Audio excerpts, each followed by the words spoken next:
Yo guys, and welcome back to the channel. I hope you guys are doing fantastic. So I'm very excited today because we're actually gonna be starting out with a project for real. So the last video was kind of an installation guide and some background information about the technologies that we have chosen.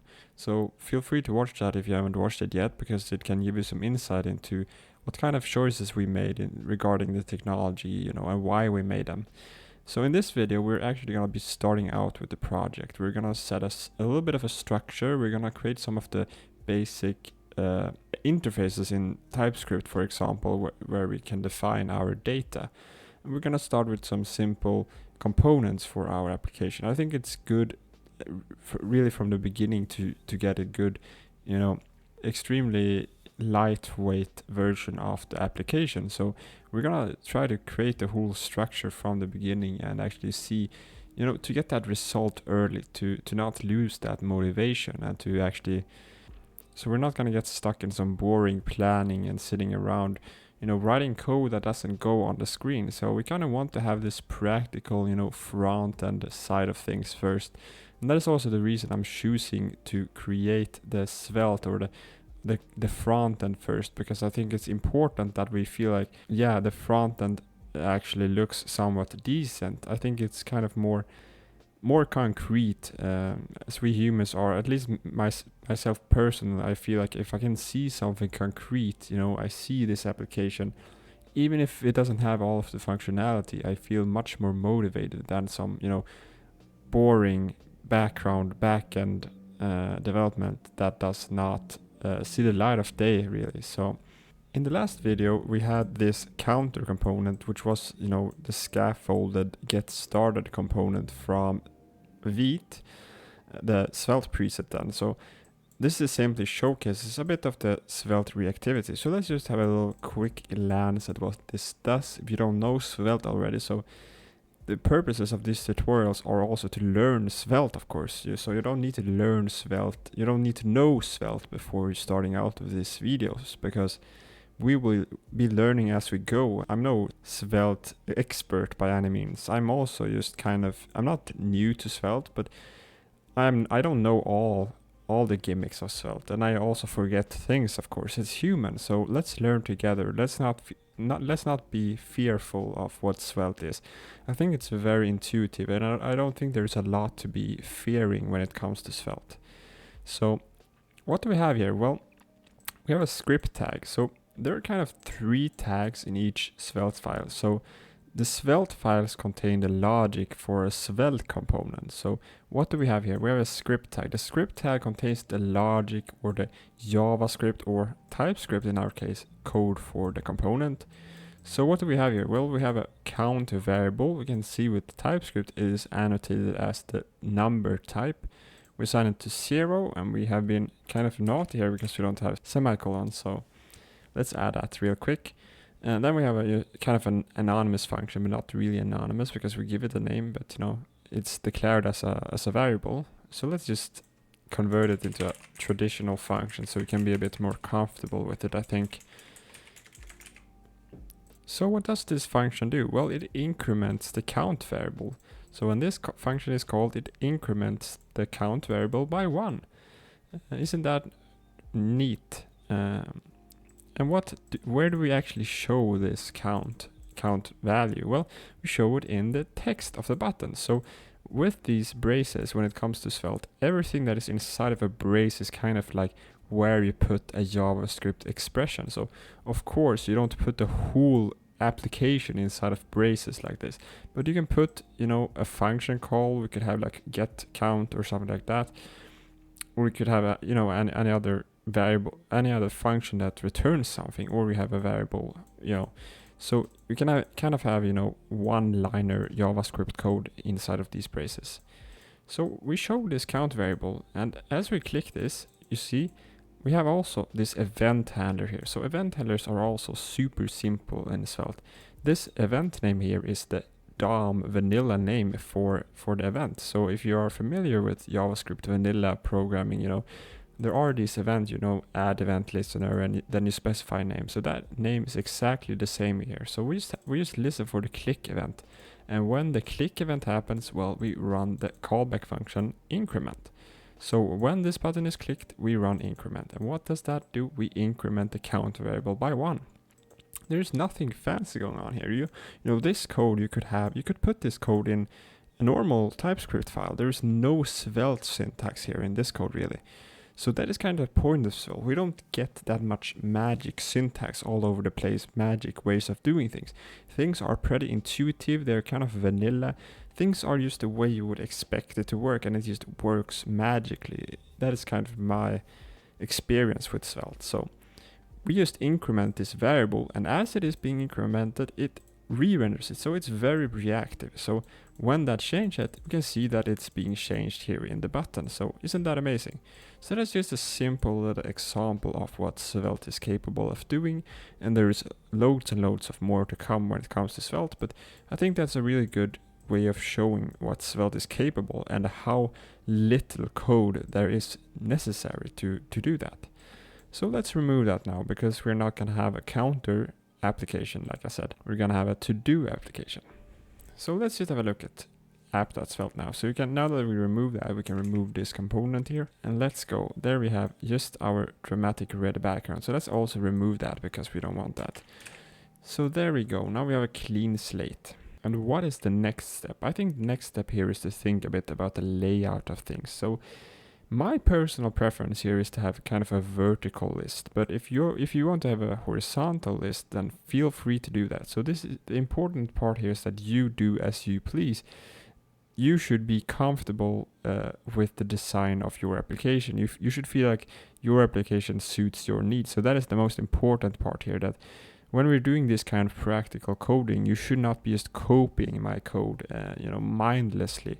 You should be thinking about what what do I want? Like, you shouldn't, this is my preferred way of design and functionality. But if you want your own functionality, of course you should implement it yourself. So that is kind of an important note.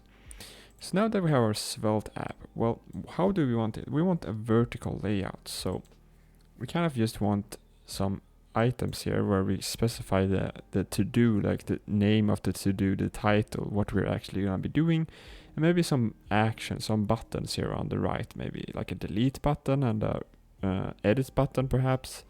Something like that seems pretty straightforward and kind of the norm. So how do we do that? Well, I think we should start by already creating a component. So I'm going to create a folder for these components. I think we're going to create more subfolders here later, but this is just fine for now. So under components, let's create to-do item .svelte. So to-do item.svelte is going to be our actual to-do item. And then we're going to be creating another component which actually renders multiple to-do items. So my preferred way of naming this is just with plural. So if there's multiple, like a list, I'm just going to call it with plural. So there's one to-do item, and to-do items is responsible for rendering multiple to-do items. So there's not going to be anything here now. I think we just start off by creating a bunch of to-do items, so we kind of see the responsibility already. So let's just create a divider here, I think, which is going to be our to-do item. And let's add some text by some cookies, I guess. And then also let's use some isolated CSS here. I think it's a good opportunity, since we have just a divider here. We have isolated CSS. We can just target the divider here. So that is kind of the beauty of isolated CSS. So this CSS here is only being applied to this component. So we don't have to worry about that we're targeting another div in another component. No, this div will only target the divider in this component. So let's add a little border around it. And then in app.svelte, we're gonna render the to-do items list here. So now we have some items showing up here. It also looks kind of tight here. It kind of looks like they could use some padding. So let's add that. Let's add some 10 pixels padding. I think looks okay. So now it looks good there in terms of the items, but they also look a bit tight when it comes to each other. They're kind of clammed together there. So I'm actually gonna be using Flex for this, and the reason I'm doing that I will tell you right soon.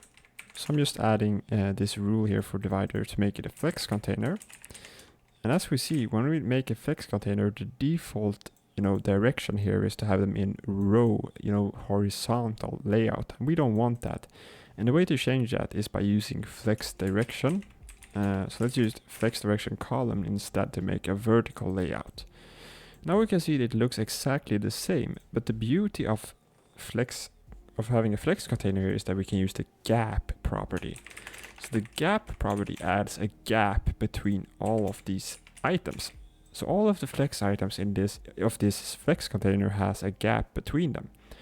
So the point in that is that traditionally it was kind of difficult because we would probably have to use something like margin here.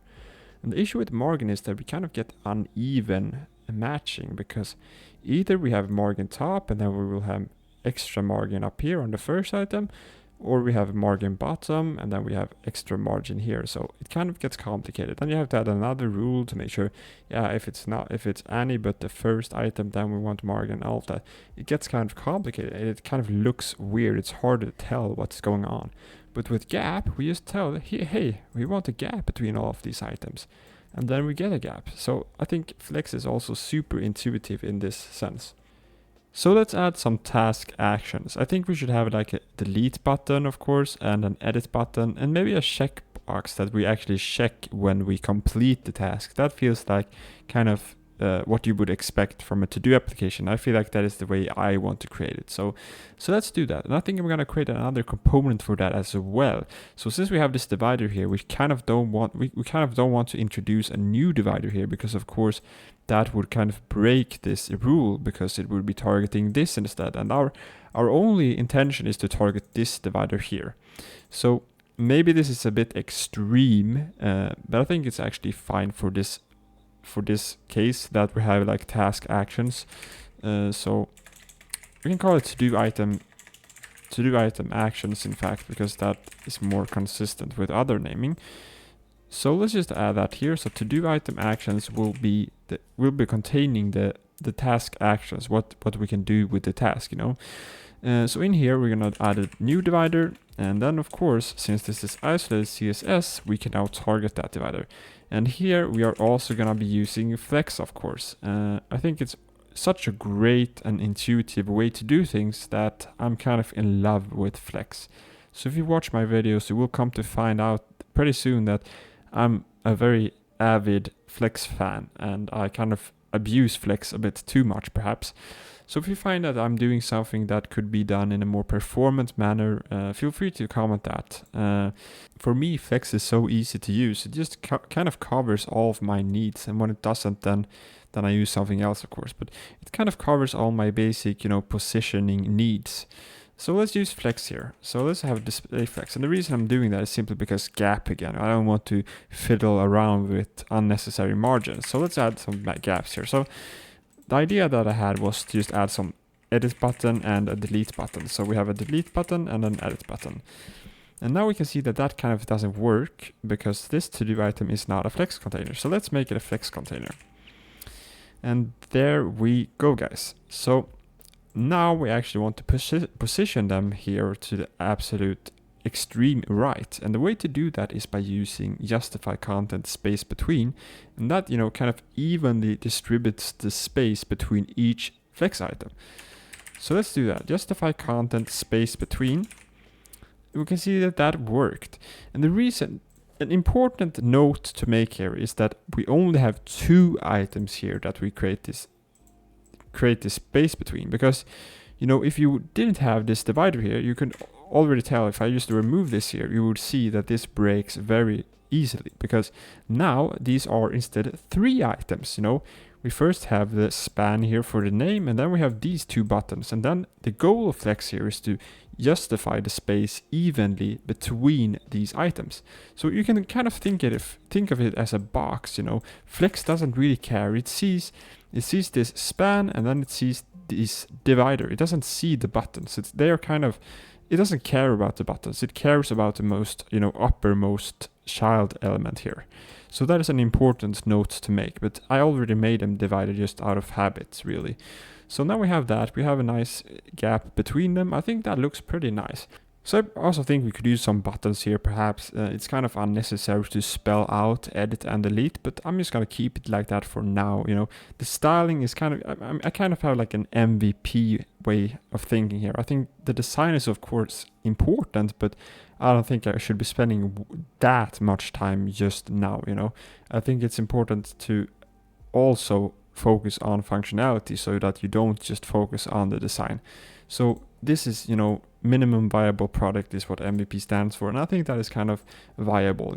You can see you can see still what the intended action of the button is, for example. So we have an edit and delete button. I think I'm gonna implement a delete button first, in fact.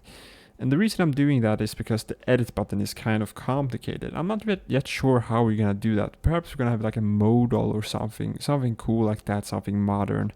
But let's just add this delete button functionality. So since we learned, we can actually add event handlers to these buttons. And the way to do that is by using onClick. So let's do that as well. Let's also create a script tag here because we have some logic, some TypeScript or JavaScript logic now. So let's add a function here. It's kind of complaining about that. So let's add a function on delete, I think. The keyword delete, I think, is reserved in JavaScript. Or maybe it isn't. Yeah, I think that is reserved. But let's use on delete, I think. So that is when the user clicks the on delete button. And we can verify that by using a simple little alert. So just a little bit for debugging. When we click this, we get this alert. It works fine. Now, what we want to do here is actually pass this information up to the parent component. So the parent component in this case is the to-do item. And then we kind of want to pass that on to to-do items. So to-do items is what actually holds all of the to-do items. And that is where we're going to have, our array that contains the to-do items. So it's important that this information is passed on in the components. And one way to do this is by using event dispatchers. There's also more of like a global context in Svelte that you could use with stores and such, but I think it's kind of unnecessary in this case. And it kind of gets a bit bloaty if you just use, these global state, which is called stores for, everything. I think it's also important to kind of isolate the responsibility a bit, and by that I mean by using these event dispatchers. So just like you can have this on click, you can also have your own events. So I guess I wasn't fully truthful when I said that you can have just vanilla DOM event names here. So you can in fact have, your custom events here. You could have like something called on hello or something. So we're going to have something called on delete, in fact. So let's create this event dispatch. And you do that by creating a constant variable called dispatch. And then you run create event dispatcher. So this simply, returns a function that you can call when you want to dispatch something to the parent. So let's do that. Let's dispatch delete to the parent. So when we click this button, we dispatch the delete event. So let's try that out. So the way to check that, the way to use that is, of course, just by using an event handler. So on delete. So when you press the on delete, we can even see that it is highlighted by VS Code as a custom event. So on delete. Then there's also event forwarding in Svelte. So we don't need to rewrite this like duplicate code. We don't need to create a new event dispatcher here. So there's event forwarding as well. So if I don't specify something here, then it will be forwarded again to the parent component. And that is kind of neat. And that is what we want to be doing here. So when we click this here, now it should actually forward that to the to-do items. So let's try that as well. Now this becomes a problem here because we have multiple to-do items and they all, kind of leads to duplicate code here if I were to add this event handler to all of these items. So let's just remove that. I think we're gonna get started with, like looping over items very soon, but let's just keep it to one item for now. So let's just do something like this. On delete, like I see, item was deleted. So that should be alerting when we click the delete button. And let's see if that worked. And it did. So that's kind of amazing. That was kind of straightforward. So now when we click the delete button in one of our to-do items, it will be forwarded to the to-do items.svelte component. So now we can actually delete it. But since we don't have any concept of, any data storage, let's actually focus on that for now. I think that it's important that we already start thinking about how the data is being structured. We should not just be creating dummy data all over the place. Let's actually start with a real kind of data structure and interface that describes our data. So let's create a file here called model.ts, and this will be just responsible for storing all of our interfaces and types if we have any of those. So here, inside of here, we're going to create a new interface called task, and this will be the item here that we see here, that buy some cookies. So this is the interface for a task object. So this kind of tells TypeScript, hey, this is a task interface, and all of these objects that extends this task interface needs to have these properties with these specified types. So let's add an ID, and this ID will be used to uniquely identify the to-do items, and that is important in delete, because we need to find the appropriate item to delete. So when we click this button, we need to know which of these to delete. If we were just looking for the name, then of course these items can have duplicate names. I don't think that is a restriction that we want to enforce on our users, that you can't have the same name on a to-do item. I think there are some use cases where you would actually want to have the same name. So let's just create an ID that uniquely identifies this task, and then let's call something like title. This is what we're actually doing. So buy some cookies, and then let's just add a flag as well. This will be for telling us, is this task completed or not. So let's go back into to-do item.svelte here. So we actually want to pass a task into this to-do item. So this to-do item actually knows what to render here. We don't want this dummy buy some cookies. We want to actually use some data. And the way to do that, we can just start out by declaring a variable, really, because it's super simple when we got that running and working. So let's just do something like data. So this is the data that we want, and then we annotate it with the task type. Then we need to make sure that we have a langed TS here, since we're using TypeScript. So we tell Svelte that this is supposed to be TypeScript syntax. So let's import that now. So we import that type, and then we specify the object here. We can see that already VS Code is very polite here and tells us, hey, this type here, this object here is missing the following properties. And that is kind of what I meant with TypeScript being a bit more strict. And I like this, because here I can clearly see something is wrong. I have this task here, and I expect that this task has these properties, and it doesn't. It's just an empty object, and we don't want that. So it's very important here. We can see this is actually an error. We don't want this to run, So let's add these required properties. So let's just add one for now. I'm gonna show you guys some ways to create unique identifiers in the future. So let's just start with one, and then we're gonna add title. We can have buy some cookies still. And completed should of course be false. So this is the data, and then how do we render it? Well, of course with braces. So if I set that, we can see there's no difference, but as soon as I change this, you can see that it updates. So now we kind of have a bit more freedom. We can actually, take some data and render it. So this component renders whatever this variable is. So that's kind of nice. And how do we export this? How do we make this, a property? That is what we want to do. So the way you do this is by using properties. So I pass in the data here. So in this parent component to do items, I pass in the data that I want this, to do item to handle.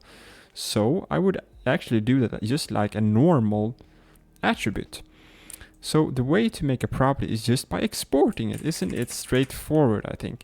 So we just export this variable, and then it suddenly becomes a property. When you assign something to a property, it becomes the default value. So now you can see it still works even though we're not, giving this any data. And that is because we have defined a default value.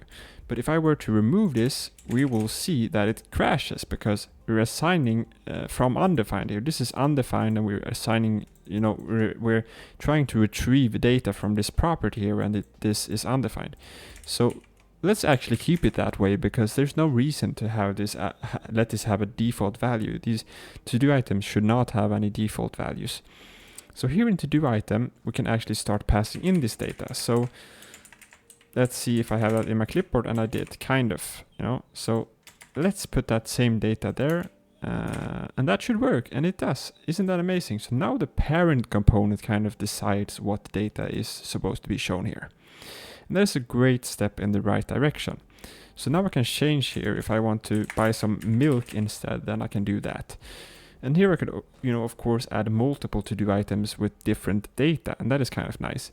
But we're actually going to be introducing a new keyword here. I think already is really appropriate, because we actually want to be rendering multiple to-do items. And then we're going to have an array, of course. So the data structure, you know, for this will be an array.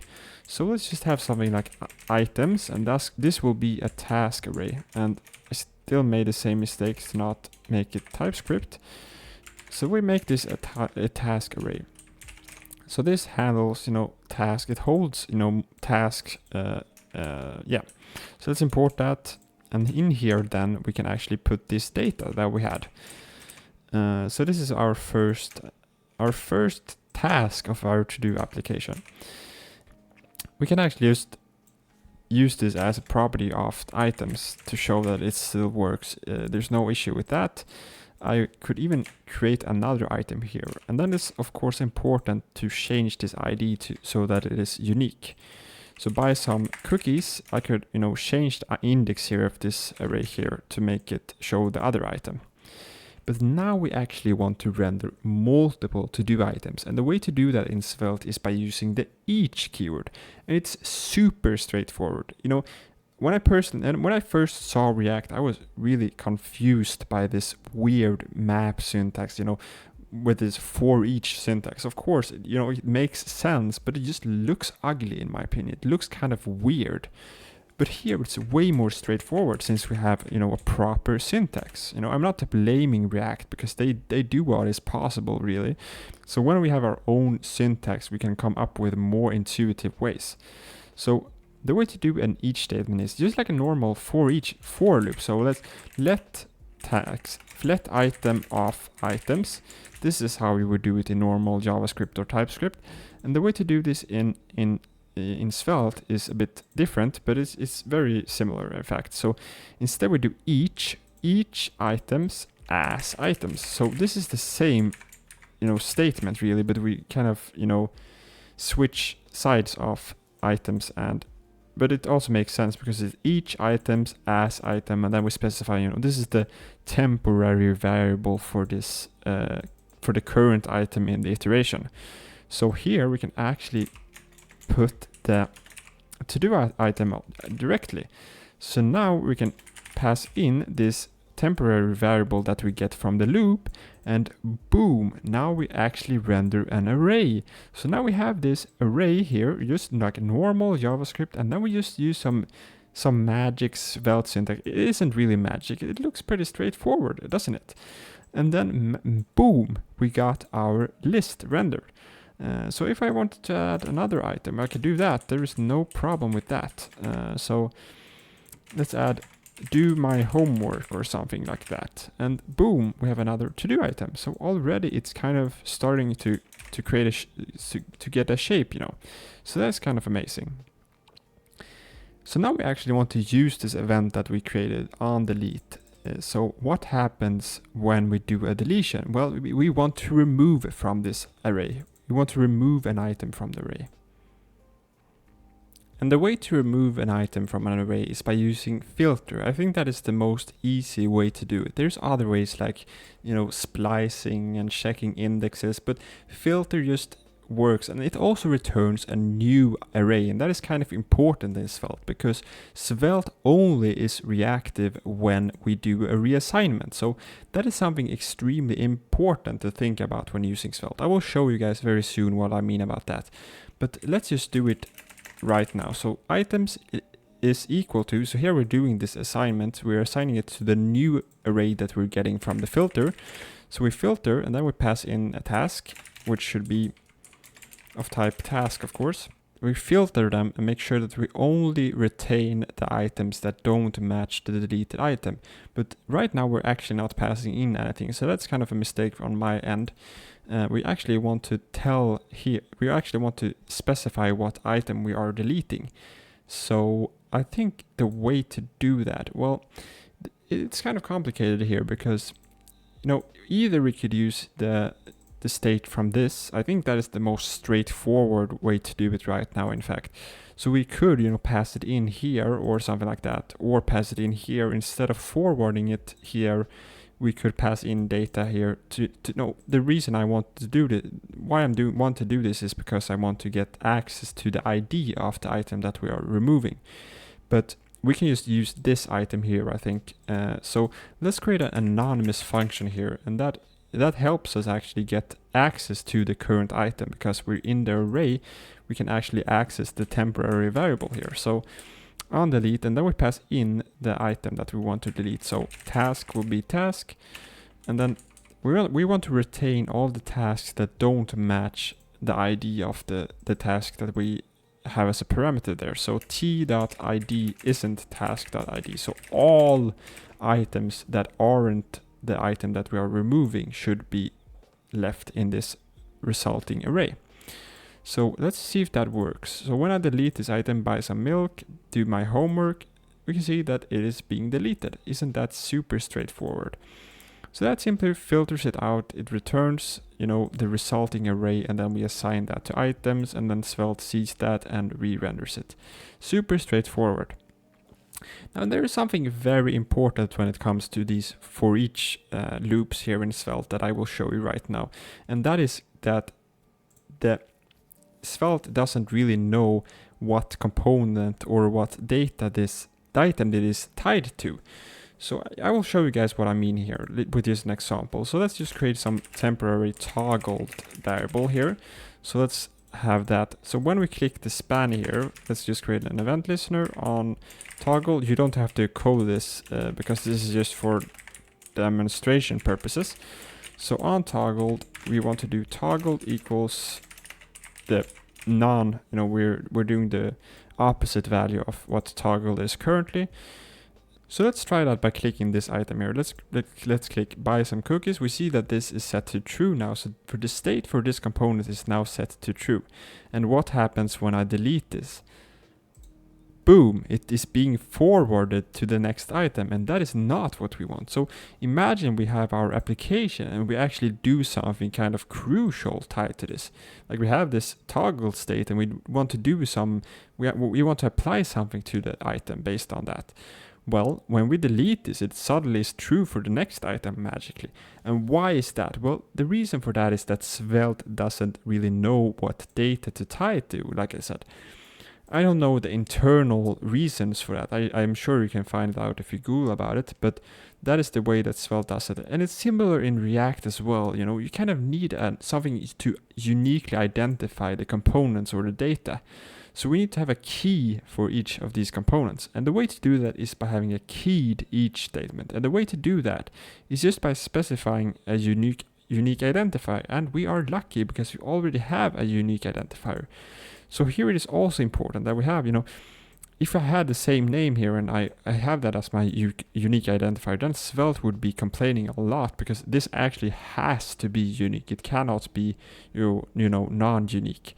So, I could even try that later. So if I just set, the way to create a key each statement is just by specifying this in parentheses after the temporary, variable here. So here I specify the property of the item here, that is the unique identifier. And now if I click this item here, we see that if I delete this state is still persisting. So if this is true and that is false and I delete this, then this is true and that is false. I click that, this is still true, There's nothing magical happening. It behaves just as we expect it to. So it's very important to use this keyed each statements in Svelte if you don't want undefined behavior like we saw. So like I said, it is important that this is unique identifier. So if I were to use the title here, I think this would actually crash. Yeah. So if I check my console here, we can see that cannot have duplicate keys in a keyed each. So, here it's crucial that the key that you have here is unique. Otherwise, it will crash your application. So that is kind of important. So let's switch that back to the ID so that we have a unique identifier and there's no problem anymore. So I'm just going to be removing this debug demonstration that I created real quick. So there we go. Now we are left with our to-do application as we created it, and we have some delete functionality. Isn't that amazing? So now we can actually delete some items. But something that I find myself doing quite often is changing the title, or what I'm doing. Sometimes something else comes up, or I want to add something to it. Sometimes I make a typo and I want to change it. I think it's important that we keep it as easy as possible to change this name. So there's actually this amazing modern feature in modern browser that lets you change this text as it is written. So you don't need to have some weird input here. You can actually just change it as it is written. And the way to do that is by using something called content editable. So it is as simple as just adding an attribute called content editable and set that to true.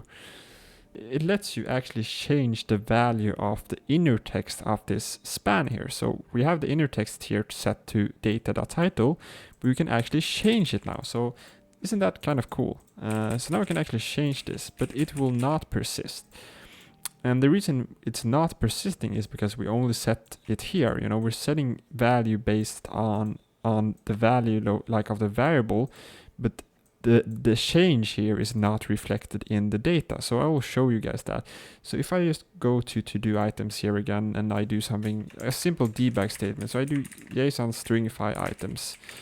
You can see if I delete something, it will be changing that, of course. But if I change this text here, it is not updating whatsoever. So if I were to save this to a database or something, then the change that I make here in the content editable is not reflected. And it's super easy as well to fix in Svelte. So we're actually going to be looking at two-way data binding. So this is kind of one-way data binding. We're telling Svelte, hey, this is the data and this is what I want you to render. But there's many cases where the user actually wants to edit something, and that is specifically true for forms and inputs. So there might be some value that is set by a variable, but when the user changes that, we also want that to be changed in the variable. So the way to do that is by using the bind directive, and it's also super simple. I just added like an attribute, just like I do here on delete. Instead I do bind, and then I bind something. I bind some value that is possible of being changed by the user, So what I want to bind here is actually text content. So when the text content changes, we want to bind it to a variable. So now we can actually remove this here, because we're already this is two-way data binding. So this is already set when we bind it the first time. So when the user changes this is actually being applied.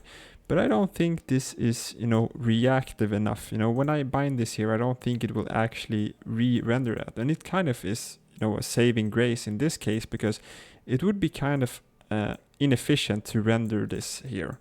I'm not really sure, I think binding in general should be reactive. If I were to have an input, I'm kind of unsure on this topic actually. If I just were to bind, here I'm just having an input, instead of having this fancy content editable, I just have a traditional input. So if I change this here, we can see, so this is reactive here, but it's not reactive here in to-do items. Oh yeah, of course.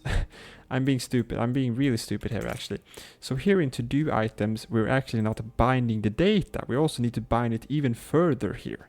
So of course we need to bind it here as well. If I want this to be bound to this object here, then I have to bind it here as well.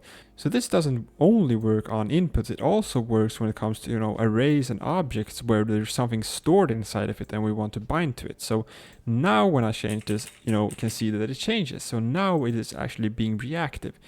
But I think this would, it would change the internal value of the title, but it would not be reactive. So Svelte wouldn't know about the change. But if I were to console log, in fact, we can even try that. So if I just go back to where I have where it doesn't change, and I create like a button for it, I think we can have something like this: on click console.log items. You can see, that was a kind of a weird button, but log, let's call it log. And then we click this. If I change this value here and click this button, you can see here in this array that the internal value does change. It's just that Svelte doesn't know about it, so it's not really reactive here. But you know, that is solved by using bind here, like I said. So that is some basic functionality implemented. We have got some deletion functionality, we've got some rendering capabilities, you know, we have some name editing, all in one episode. I'm very proud of you guys for watching to the end. I think we made a great progress. We already can see that it kind of looks like a to-do application. So, you know, next up is, you know, actually being able to create items, you know, on the fly here, like in the client, without, you know, hard coding them here. But that is super simple as well. Then we might want to look at how to create a modal, and all of that will be covered in the next episode. But thank you guys so much for watching this video. As always, feel free to subscribe. It would be amazing to create a community around this where we can show off our to-do applications to each other, learn from each other. Also, feel free to like if you liked the video, dislike if you didn't like it. Feel free to comment if I said something stupid. Feel free to comment if you have any questions. So I'll see you guys in the next video. Peace out.